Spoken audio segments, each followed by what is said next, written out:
Ia seperti tokoh dalam novel Gabriel Garcia Marquez, lelaki yang melewati waktunya dalam 100 tahun kesendirian. Soekarno, proklamator kemerdekaan dan presiden pertama Indonesia, adalah sosok yang begitu dihormati dan disegani, baik di dalam maupun luar negeri. Namun, di balik kejayaannya, tahun-tahun terakhir kepemimpinannya dipenuhi dengan intrik politik, konflik ideologi, dan gejolak sosial yang akhirnya menggiringnya menuju kejatuhan. Apa yang sebenarnya terjadi? Bagaimana detik-detik kejatuhan Soekarno? Dan siapa saja tokoh yang berperan dalam peristiwa ini? Inilah kisahnya.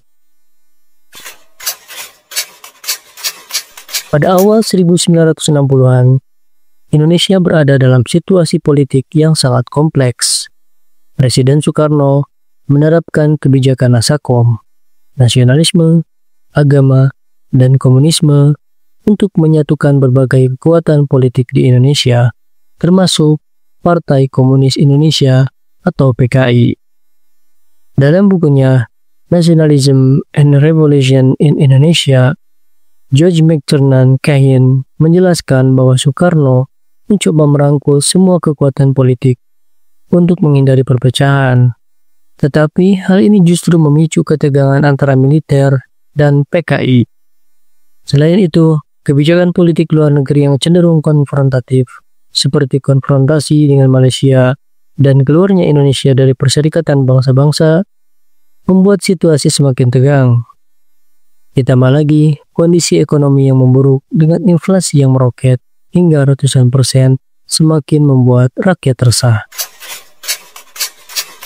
Salah satu pemicu konflik dalam sejarah kepemimpinan Soekarno adalah usulan PKI untuk membentuk angkatan kelima yang terdiri dari buruh dan tani yang dipersenjatai. John Rosa dalam dalih pembunuhan massal Gerakan 30 September dan Kudeta Soeharto mencatat bahwa ide ini semakin meningkatkan ketakutan di kalangan militer, terutama Angkatan Darat, yang melihatnya sebagai ancaman terhadap dominasi mereka.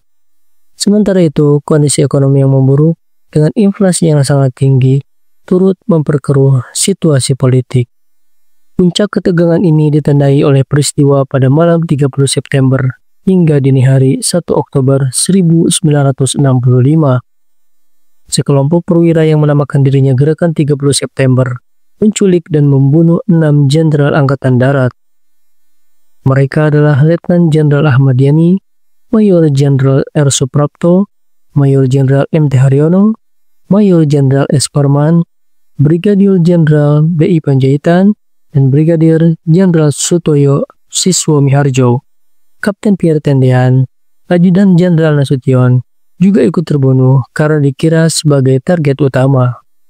Para korban kemudian dibuang ke sebuah sumur di daerah Lubang Buaya, Jakarta.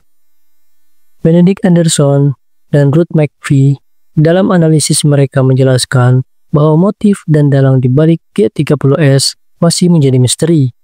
Mereka berpendapat bahwa ada kemungkinan lebih dari satu pihak yang terlibat dalam peristiwa ini, termasuk faksi-faksi di dalam militer itu sendiri.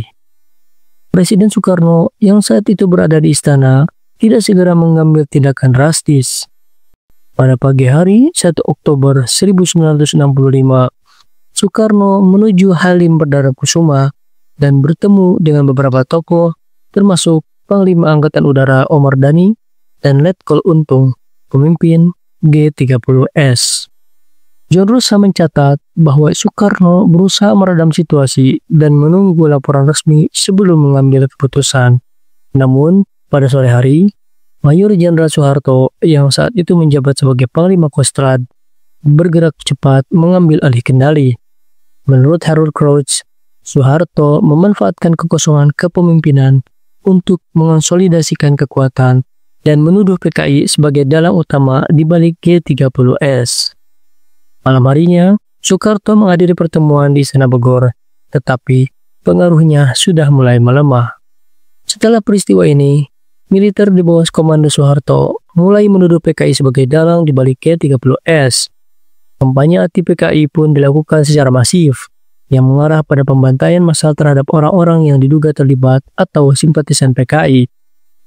Anderson dan McPhee menyebut bahwa pembersihan anti-komunis yang terjadi setelah peristiwa ini merupakan salah satu pembantaian politik terbesar di abad ke-20.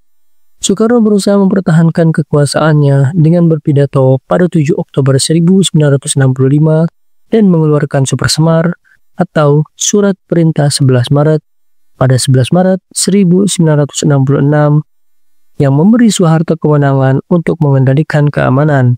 Namun, Harold Gross menjelaskan bahwa surat ini kemudian digunakan oleh Soeharto sebagai alat untuk mengambil alih kekuasaan. Pada Maret 1967, Soekarno resmi dicopot dari jabatan presiden oleh MPRS dan digantikan oleh Soeharto.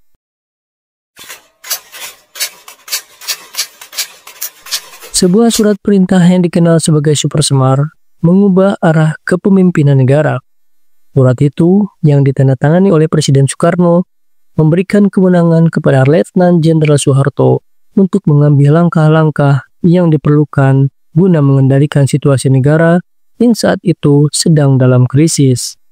Seperti yang dijelaskan oleh Harold Gross dalam The Army and Politics in Indonesia, Supersemar menjadi alat legitimasi bagi Soeharto untuk mengambil alih kekuasaan. Lantas, bagaimana peran Soeharto setelah mendapatkan Supersemar? Setelah menerima Supersemar, Soeharto langsung bergerak cepat. Dalam waktu kurang dari 24 jam, ia memerintahkan pembubaran Partai Komunis atau PKI dan menangkap para tokohnya. Dengan dalih menjaga stabilitas nasional, Soeharto mengawali proses pembersihan besar-besaran terhadap orang-orang yang dianggap berafiliasi dengan PKI. Menurut John Rosa, langkah ini dilakukan untuk memastikan PKI tidak bisa bangkit lagi sebagai kekuatan politik di Indonesia.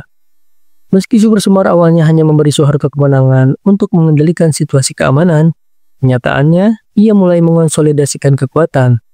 Ia secara perlahan mengambil alih kendali pemerintahan.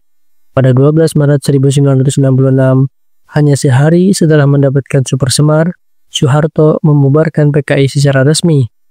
Beberapa bulan kemudian, ia mulai membersihkan kabinet dari para pendukung Soekarno dan menggantinya dengan orang-orang yang loyal kepadanya. Robert Cribb menjelaskan bahwa tindakan ini merupakan bagian dari strategi Soeharto untuk memperkuat posisinya dan menghilangkan pengaruh Soekarno.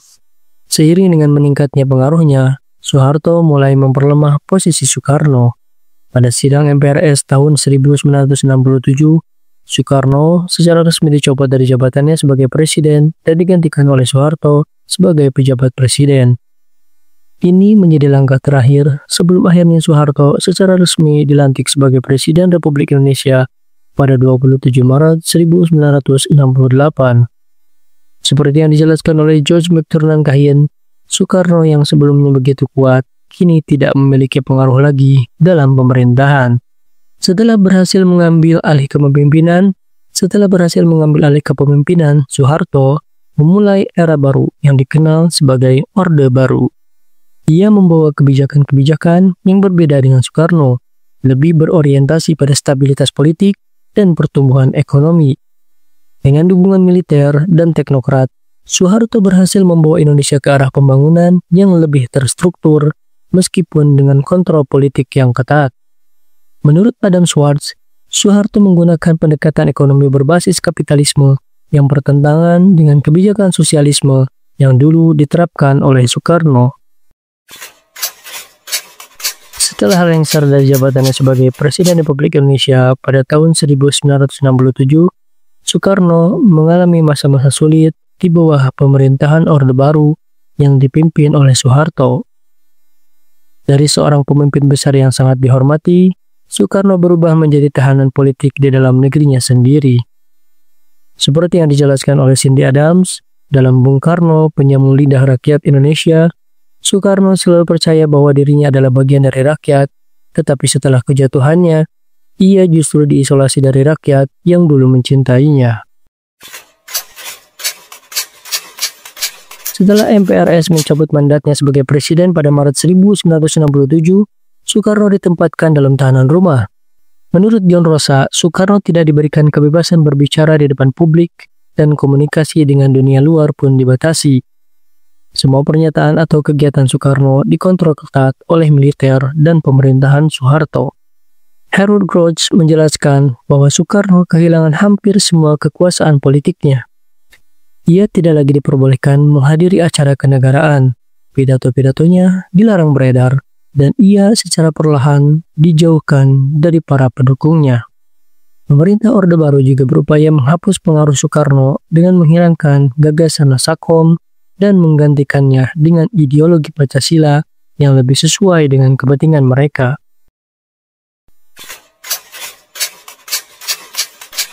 Setelah bertahun-tahun dikucilkan, kesehatan Soekarno mulai memburuk. Dalam Soekarno An Autobiography, Soekarno pernah mengungkapkan bahwa ia memiliki riwayat penyakit ginjal.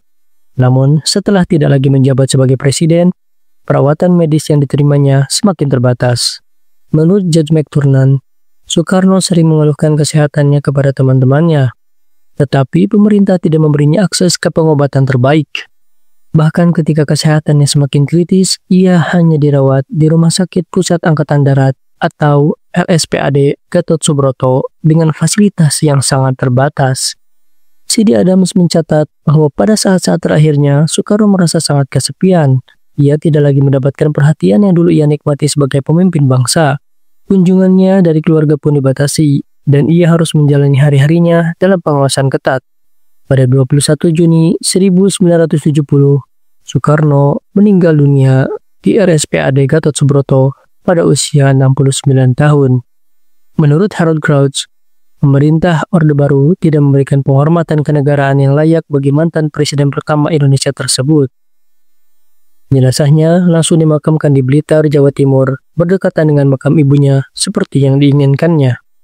John Rosa mencatat bahwa meskipun pemerintah saat itu berusaha meredam euforia masyarakat, ribuan rakyat tetap datang untuk memberikan penghormatan terakhir kepada Soekarno.